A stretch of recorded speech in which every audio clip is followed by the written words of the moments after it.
better. Dear Tim and Moby, what can you tell me about the Harlem Renaissance? From Bluebird 23. The word Renaissance means rebirth. The Harlem Renaissance took place during the 1920s. It was a time when the African American artistic community grew and flourished, producing a ton of work in a short period of time. The work celebrated African American culture and spoke to their experiences as minorities, both the good parts and the bad parts. Starting in the late 1870s, many African Americans left the South to escape unfair treatment and laws that discriminated against them. Between 1910 and 1920, massive numbers of Black Southerners moved from the rural South into the urban North and West in the Great Migration. The African American population of Chicago more than doubled during that time. And in New York, African Americans flocked to uptown Manhattan, settling in a neighborhood called Harlem. Forming a community within the big city let African Americans keep their cultural identity in a white-dominated society. It was a good thing, and a lot of important cultural issues were brought to light during the Harlem Renaissance. One of the most important figures of the time was the African American writer W.E.B. Du Bois. In his book, The Souls of Black Folk, in 1903, Du Bois wrote that African Americans suffered from something called double consciousness.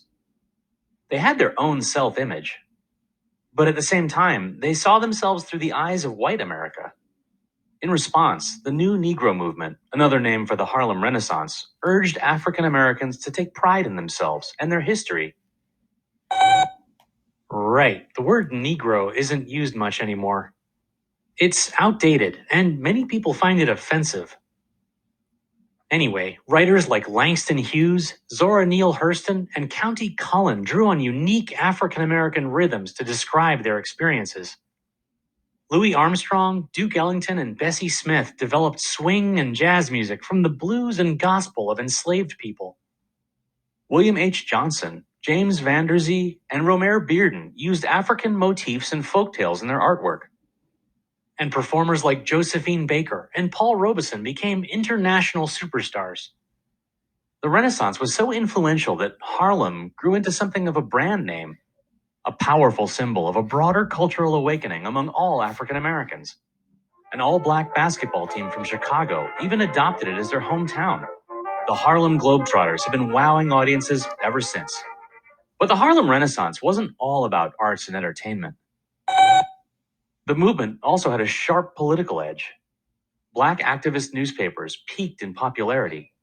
One of the most successful was The Negro World, started by Marcus Garvey. He used the platform to promote the concept of Pan-Africanism, the push for unity among all people of African descent. Garvey was also an early champion of Black nationalism, the desire to carve out a wholly separate country for African Americans. It was a cornerstone of his Back to Africa campaign, which called for a return to their ancestral homeland.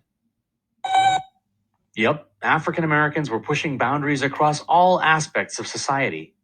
Black businesses began to flourish, creating a growing middle class.